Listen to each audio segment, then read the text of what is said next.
Greetings and welcome to another Pokemon 2023 or Pokemon Horizons the Series anime episode review. This time I am talking about episode 39, so let's get to it.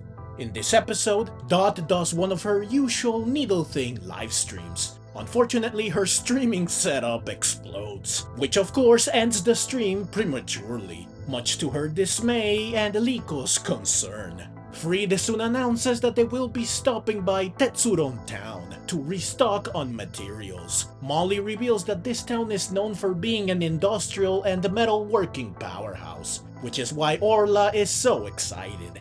Given their destination, Dot asks Liko to buy a specific mic that she needs to stream. However, Liko doubts that she can buy the right thing, since she knows very little about microphones. So she suggests that Dot should head into town with them. But Dot, ever the introvert, hesitates to do so. And Murdoch, ever the overprotective parent, supports her decision. However, just as the team gets ready to depart, Dot reveals that she decided to go with them. Alongside Liko and Roy, Dot successfully buys what she needs. They all then head to a special part of town that is known for selling more niche things. As Liko and Roy marvel at an old TV and radio respectively, a pink mic catches Dot's attention, so she buys it, stating that it might serve as a good prop for a video. She soon realizes that Liko and Roy are gone, but she refuses to call them since this would be like admitting she got lost. She soon hears a commotion nearby, so she tracks down the source of it to see what's up. She finds a Tinkatink trying to steal a hammer from a worker who successfully fights her back. As he walks away, he reveals that Tinkatink is a repeat offender. While she tries to follow the worker, she unfortunately trips and falls, dropping her hammer in the process. All this while crying. This is just so heartbreaking.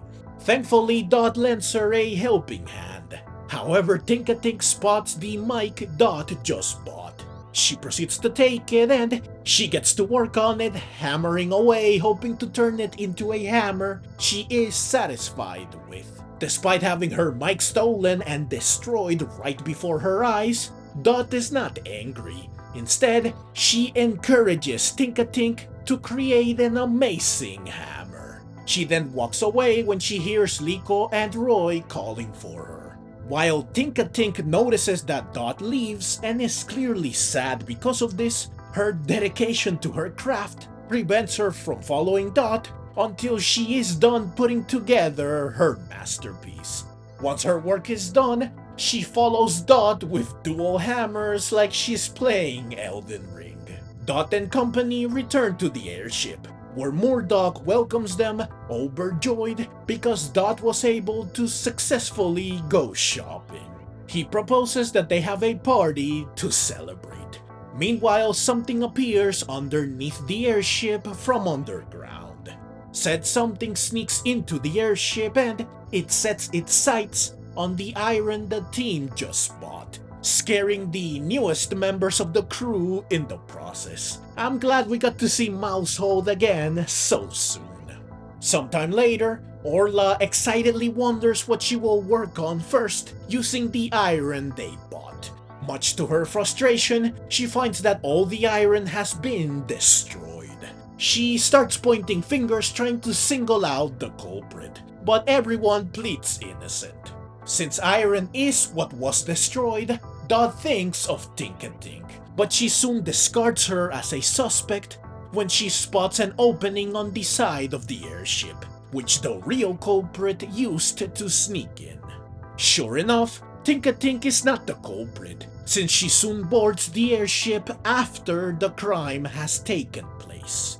As she searches all over the airship for Dot, Tinkatink encounters a house of horrors instead, since every Pokemon she runs into scares the heck out of her. I love that Mach, one of the Pokemon that frightens Tinkatink, is scared in return, which makes it faint. Tinkatink soon finds Dot, and she adorably shows off her new hammer like, look what I made. This is just so cute and endearing. Melts my heart right down to its core. Dot praises Tinkatink's creation, which delights her. Liko, Roy, and Murdoch soon appear, and Dot introduces them to Tinkatink. Unfortunately, she mentions Tinkatink's love for iron, which makes them mistake her for the culprit. So they proceed to chase her all over the airship, much to Tinkatink's shock and terror. Eventually, they corner poor little Tinkatink, while adamantly declaring her guilty. Thankfully, Dot comes to the rescue, vouching for Tinkatink's innocence. Fried soon steps up to corroborate her claims, since he knows for sure Tinkatink is innocent, since the iron shows signs that it was eaten, and the Tinkatink are not known to eat iron. He goes on to say that he knows who the real culprit is. A trap he set up soon activates, catching the true villain, an earthworm, who are indeed known for eating iron. Earthworm soon breaks free from the trap and it escapes, stealing Tinkatink's hammer in the process, much to her dismay. Though Dot assures her that they will get it back. Earthworm ends up cutting through the airship's anchor, which makes it almost tumble over. Thankfully, Fried and the Charizard manage to keep it in place. Dot and Quaxley engage Earthworm, who easily avoids several water guns while darting around. Dot soon gets serious, and she has an idea. She has Quaxley use water gun to wet the sand all around them, which narrows down the area Earthworm can traverse through, since it won't risk coming into contact with water because it might make its body rust. Dot cleverly leaves the area below her and Quaxley dry, leaving Earthworm only one way out. It has to go through them. This forces it to get close enough for Quaxley to smack it using Pound. This makes it spit out Tinkatink's hammer, which she promptly catches, and it's hammer time. She brings the pain on Earthworm, which hilariously makes its eyes pop out. This is not quite a Gigaton hammer, both because it's surely not as powerful and only Tinkaton can learn it. But we can call this Kiloton or Megaton hammer, right? Earthworm understandably retreats. With the crisis averted, Liko and Roy apologize for accusing Tinkatink, and they bid it farewell. They walk away, as does Dot, but she realizes that Tinkatink is not willing to say goodbye.